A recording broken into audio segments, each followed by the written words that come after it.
Hey guys, it is time finally for the inspiration of the week.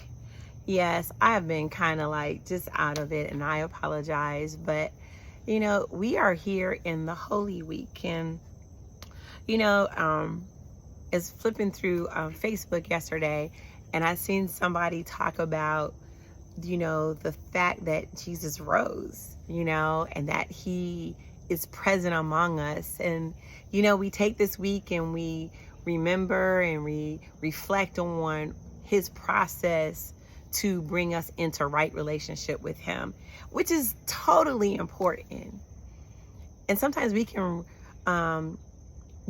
do so much reflecting on what was done that we actually miss what and where we stand now. Jesus died for us and he rose. He defeated death and the grave.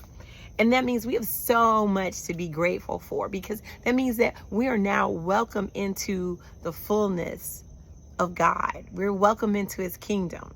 And of course, that means we actually have to live according to how Jesus lived. We actually have to acknowledge that we are now full joint heirs with Christ. We have to acknowledge that, death has no hold on us. We have to recognize that, we can be tempted by sin, but it is by God's grace and his love and his mercy that we're totally forgiven. So where are we? We're on the side of, I have been forgiven of my sins, but I'm working and I'm striving every single day to be closer to God, to be more in his image, to be more in his likeness, to not hold my brothers and sisters accountable for every little thing that they do, because the same grace that falls on me, it also falls on them, right? So we're looking at what Jesus did. What did he accomplish in rising? We're looking at just how awesome it is. How he said to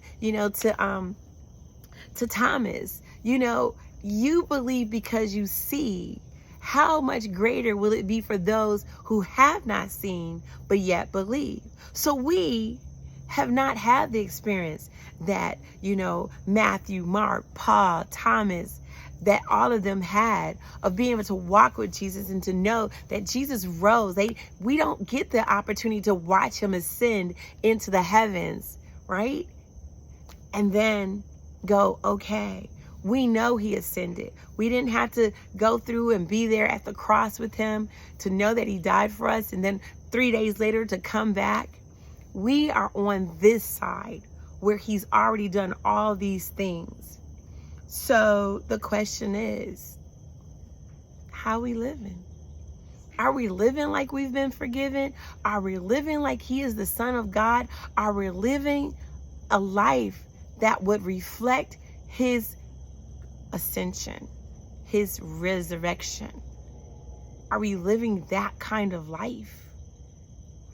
Or are we still stuck in a time where we're not really acknowledging him? It is so important to acknowledge everything that he's done before his death, after his resurrection, and now. We're in a time of grace.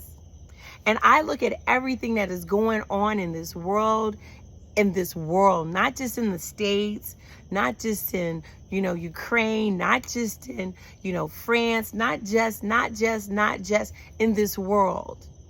There are a lot of people who think that God has just come for America. That is so far from the truth. He didn't just come for America or China or any other place. He came for those who believe in him, those who will live their lives according to what he needs us to do. That's who he came for. That's who he died for. It's Chronicles 7:14.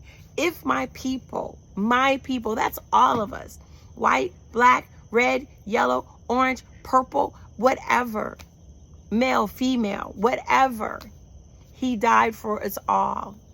So are we living like he died for us, and that he rose for us, and that he's gonna come back to get us, or that we are going to be caught up in the resurrection, or wherever heaven is, that we will be there with him, that he has prepared a place for us? Are we living as though that is our destination? Or are we still living like this is my decision and I'll make it how I want to? I hope not. I pray that you guys enjoy this Easter week. I pray that you remember that on his resurrection Sunday, as we celebrate that he still rose. He didn't die this week. He died thousands of years ago. But we're living in this time where he is sitting at the right hand of the Father, and he is still interceding for us. So are we helping him? Or are we just giving him more work to do? I want you guys to have a great Easter week.